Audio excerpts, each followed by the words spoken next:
Então, nós lemos na semana passada que eu fiz um comentário sobre um salmo, eu preciso corrigir aqui o que Jesus fez. Quando Jesus vai comer esse pão e vai tomar esse vinho, ele está fazendo ali uma participação do que eles estão acostumados, tem tudo isso escrito, né? E isso é lido, o Haggadah, que é um texto de um ritual.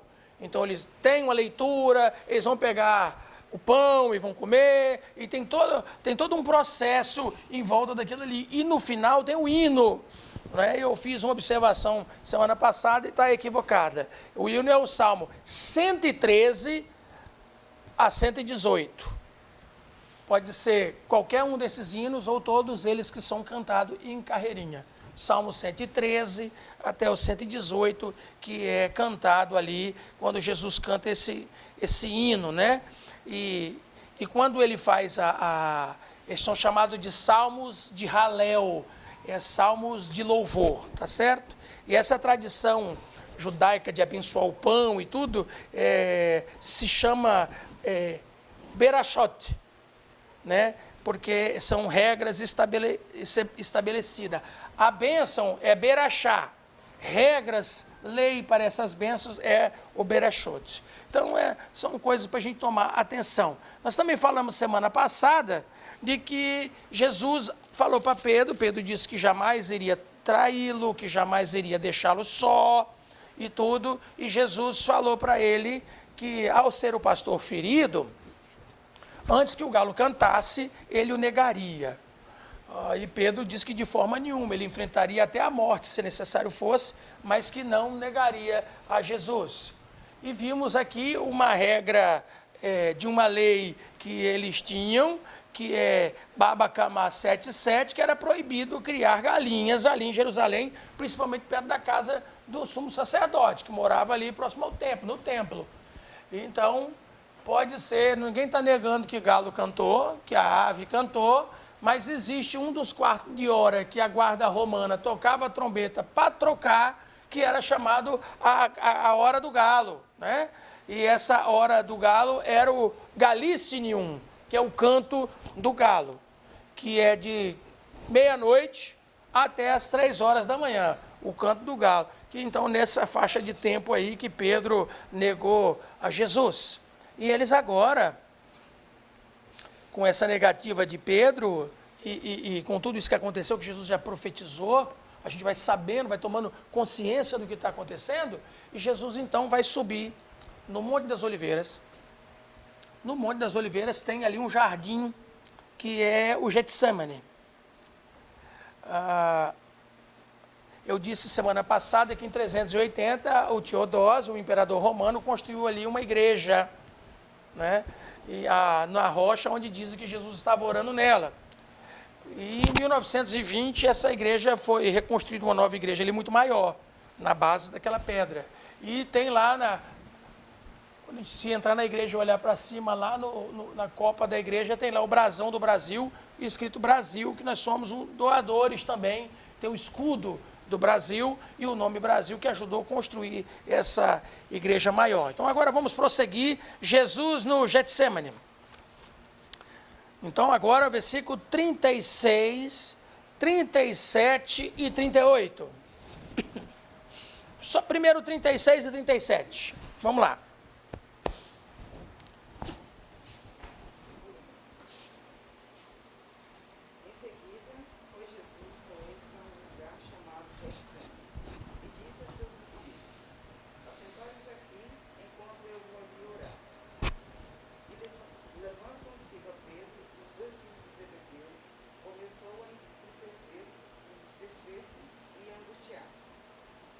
Pode ler o 8, 38. Então lhes disse: a minha alma está profundamente triste até a morte. Ficai aqui e vigiai comigo. Então veja que coisa interessante. Jesus está ali naquele jardim. Alguns críticos dizem o seguinte: olha, o Getsemane ali no Monte das Oliveiras. Ele diz, ele estava num lugar que ele entrou com seus discípulos. Tem ali além do Monte das Oliveiras, o Getsemane ali, um lugar específico. Quer ver 18:1 de João.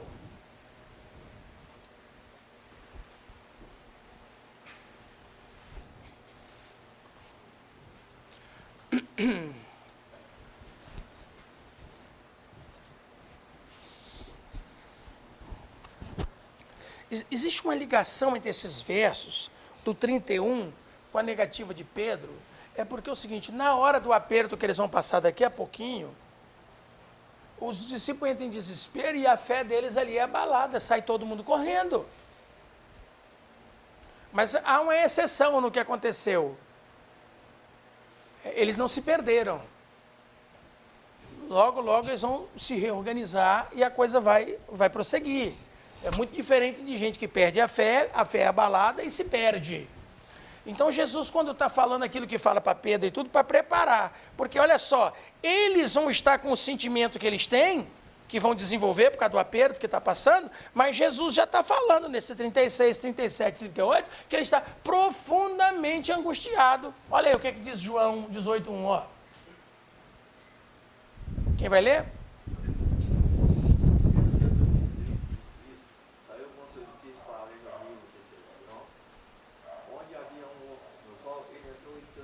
Então, quer dizer, Jesus entrou nesse Getsemane mesmo. É algum ponto do Getsemane que tem um horto específico de oliveiras. Então, por derivação, Getsemane significa pomar de oliveiras, né?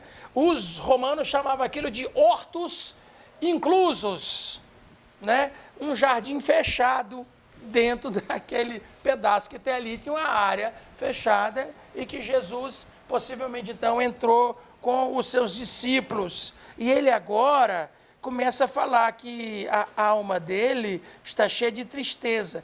Ele chamou os discípulos, assentai-vos aqui, enquanto vou ali orar. Chegou no Getsemane e falou isso com seus discípulos. E quando ele vai para orar, ele chama Pedro, Tiago e João.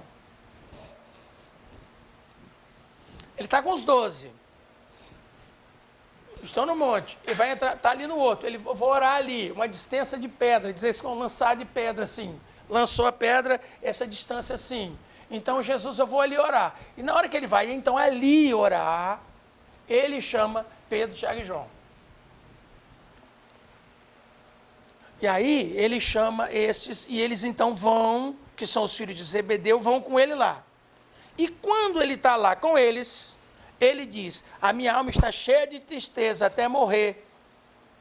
Aí, com os 3 ali agora, ele diz, ficai aqui e vigiai comigo. Aí ele se distancia deles para fazer a oração dele. Entendeu? O que está acontecendo? Que processo é esse que está tendo? Estava com os 12 no local. Com os 12 ele sai com os 3. Aí ele agora está com os 3. Aí ele vai, se distancia um pouco.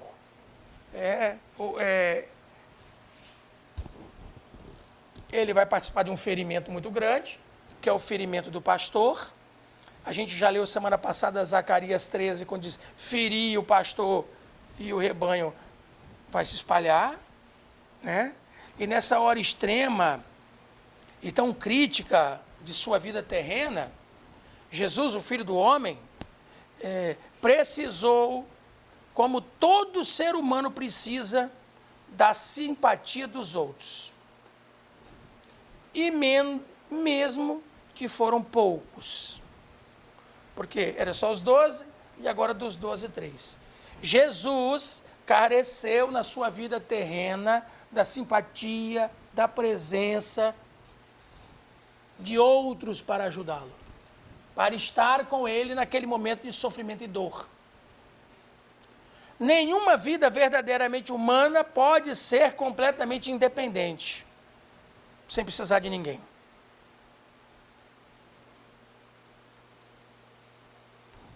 Então, Jesus se angustia, se consterna, quando se torna, assim, plenamente consciente, quer dizer, já é, que ele é portador do fardo do pecado da humanidade. E mesmo ele precisando, carecendo daquela companhia e da simpatia dos discípulos, não podia travar a sua batalha própria na presença imediata deles. Aí o que ele faz? 39 e 40. Vamos lá, alguém para ler.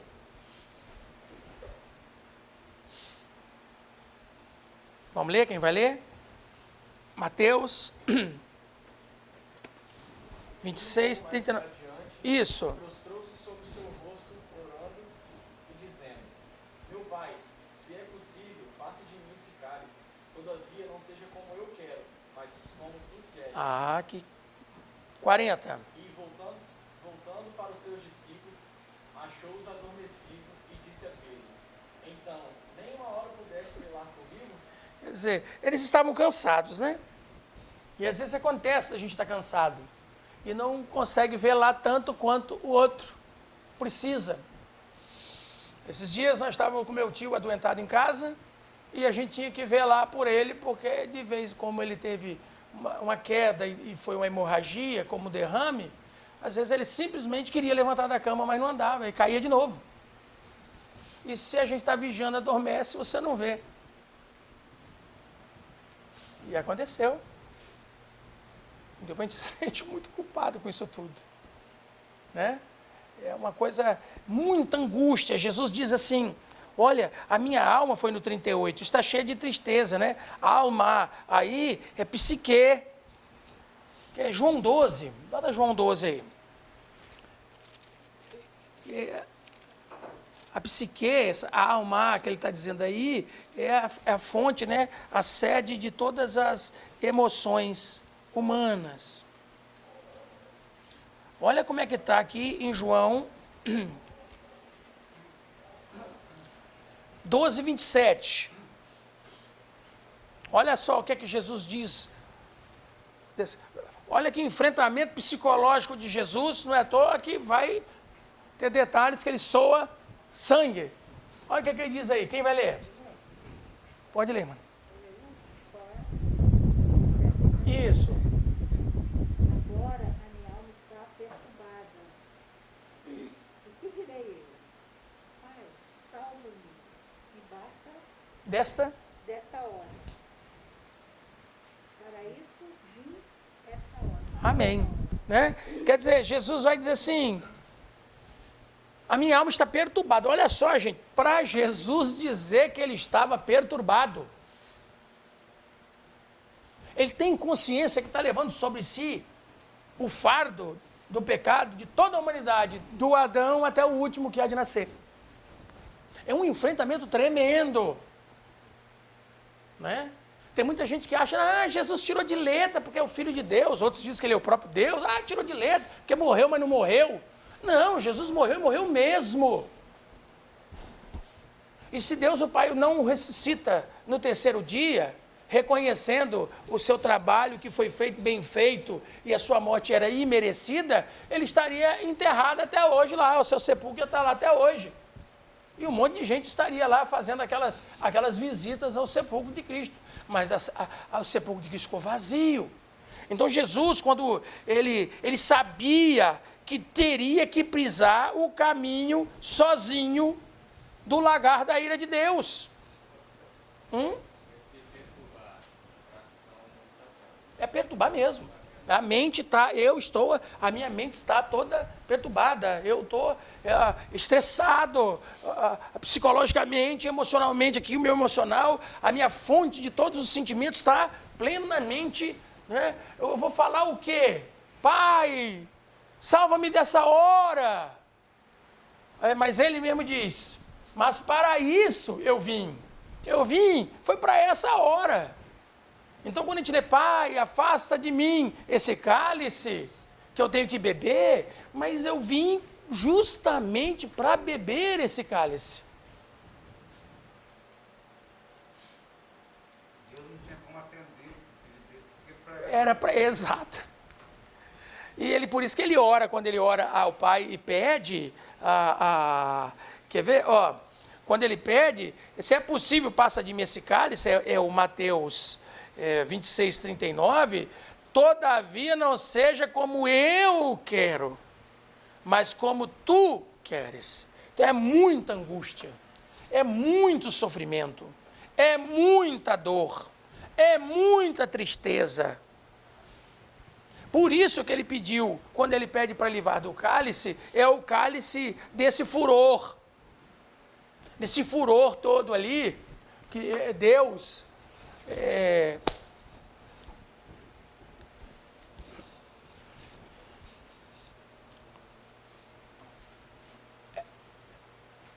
Toda a ira, do dia da ira de Deus, é por causa do pecado. A lei, por ter sido transgredida, vou personificar a lei, ela está irada contra o ofensor. E ela exige o seu sangue, porque pecou.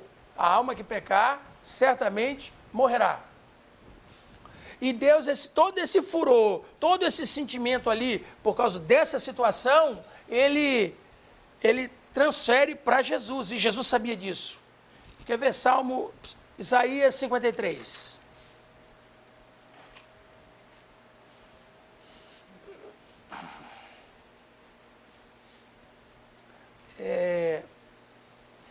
Verso 10.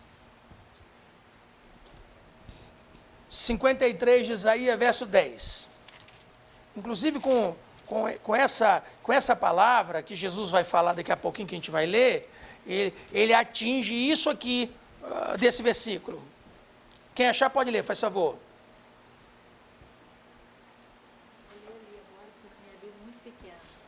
Todavia, ao Senhor agradou moê-lo, fazendo-o enfermar. Quando a sua alma se puser com expiação do pecado, verá a sua posteridade, prorrogará os seus dias. O bom prazer do Senhor prosperará na sua mão. Pois é, todavia o Senhor agradou moê-lo. Você moer aí é um sentido literal, porque Jesus vai ser chicoteado. E o chicote que eles batem nas pessoas é um trançado, lá na ponta tem pontas de ferros e ossos. Quando bate na pessoa, gruda e rasga, machuca.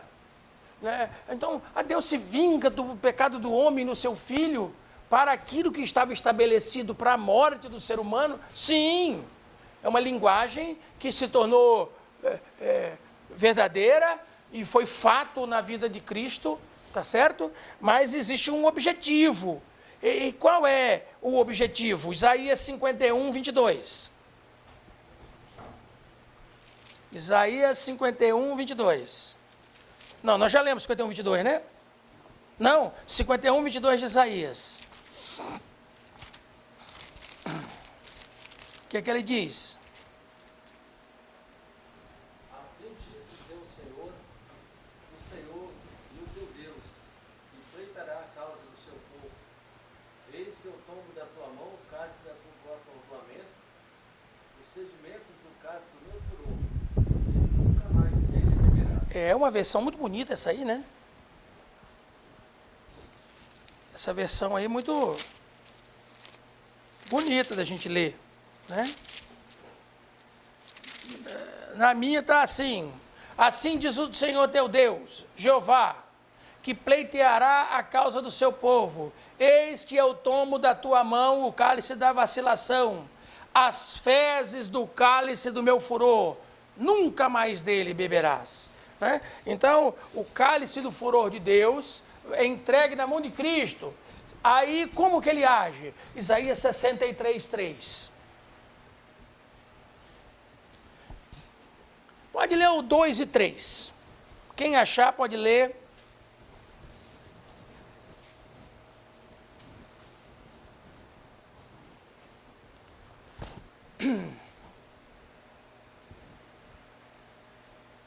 Pode ler até o 4. 63, 2 a 4. Quem vai ler?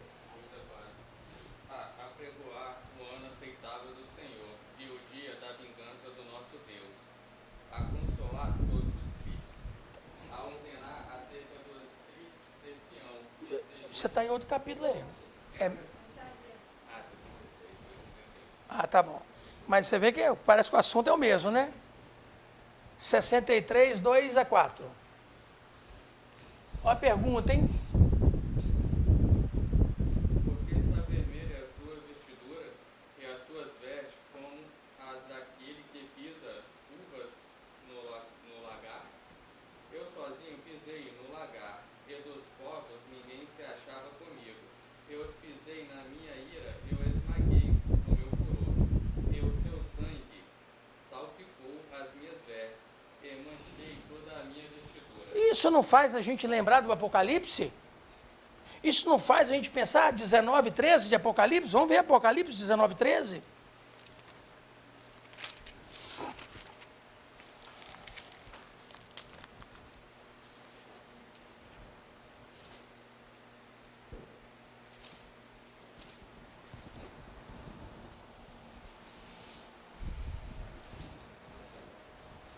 Vamos ler?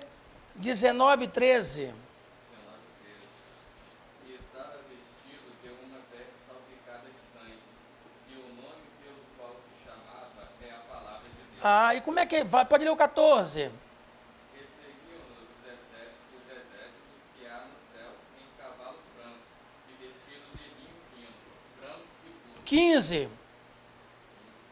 E da sua boca saía uma aguda espada, para ferir com ela as nações, e ele as regará com vara de ferro, e ele mesmo é o que pisa o lagar, o vinho, o furor, e da ira de Deus Todo-Poderoso. E 16. E na veste e na sua coxa tem escrito este nome: Rei dos Reis, Senhor dos Senhores. Ah, viu? Por isso que ele fala, para isso eu vim.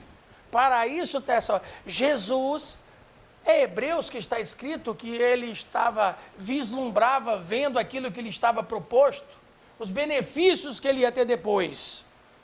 E é da mesma forma, quem é que lembra onde está esse verso aí, né? Eu não estou lembrado aqui agora. Então, quem nós, quando enfrentamos a nós mesmos, as nossas dificuldades, as nossas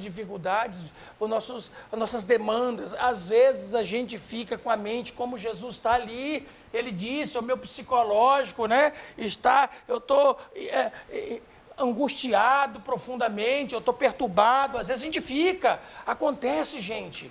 Aconteceu com Jesus. E tem gente que acha, não, crente não pode ter depressão, não pode ficar angustiado, não pode não, Jesus sentiu isso tudo. Aí tem gente que ainda fala, não, mas ele só sentiu porque ele sabia que ele ia morrer. Tá, e nós não temos noção que nós vamos morrer um dia, que nós lidamos com problemas, com dificuldades e as adversidades, com nossas demandas, nossos vacilos, nossos erros, nossas faltas, nossos vícios. E às vezes a gente também fica profundamente angustiado e perturbado. Fica.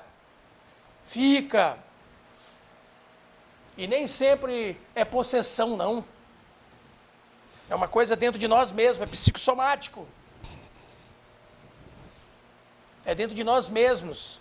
E aí a gente tem que tomar cuidado, que aí pode ser que o inimigo venha e se aproveite da nossa fragilidade e vem querer dominar a situação. E aí a gente tem que tomar cuidado. Não é à toa que Paulo escreveu para Timóteo, toma conta de ti e da doutrina. O que é isso? Toma conta da tua saúde e da doutrina. É importante tomarmos conta da saúde, porque um corpo bem resistente, a gente tem uma mente boa. Não é isso que diziam os romanos? Como é que é? Corpus sano, mente sã. Né? Um corpo são tem uma mente boa.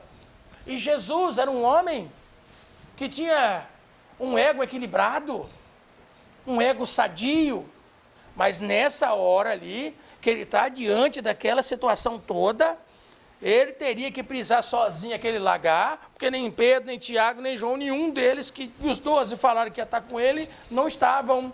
Ele não pôde contar com eles ali para a última demanda, né?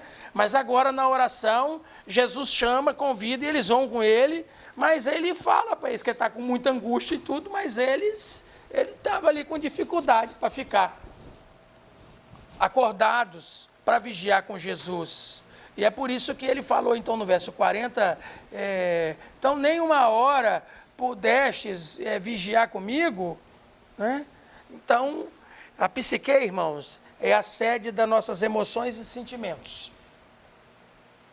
E ela pode sim sofrer com os problemas, com as tragédias, com as dificuldades, com as adversidades e ter reação no próprio corpo nosso.